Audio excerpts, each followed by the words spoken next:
இந்த வக்ஃப் அப்படிங்கிறது மிக நல்ல நோக்கத்தோட இஸ்லாமிய மக்கள் நலனுக்காக, அவங்க வாழ்க்கை மேம்படுறதுக்காக ஒரு ட்ரஸ்ட்டாக அதை ஆரம்பித்தாங்க அதையே.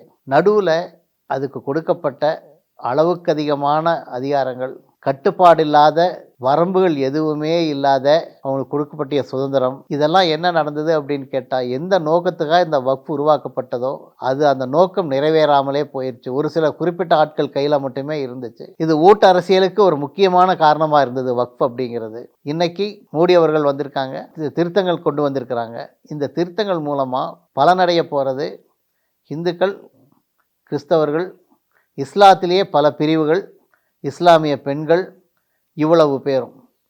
உண்மையாகவே இதில் யாருக்காவது பாதிப்பு இருக்கும்னா, வக்ஃபு சொத்தை இது வரைக்கும் தவறாக கையாண்டவர்கள், அது மூலமாக வந்துட்டு வாழ்க்கை வசதி அனுபவிச்சுட்டு இருந்தவங்க சுயநலத்துக்காக, அவங்களுக்கு மட்டும்தான் இந்த சட்டம் தவறானதோ தவிர, மற்ற எல்லாருக்குமே இது மிக நல்ல சட்டமாக தான் இருக்க போகுது.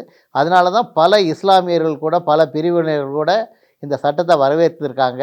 அதை நம்ம எல்லாரும் பார்த்துட்டு தான் இருக்கோம். இந்த சட்டம் கட்டாயமாக வரவேற்கத்தக்கது, நல்ல விஷயந்தான்.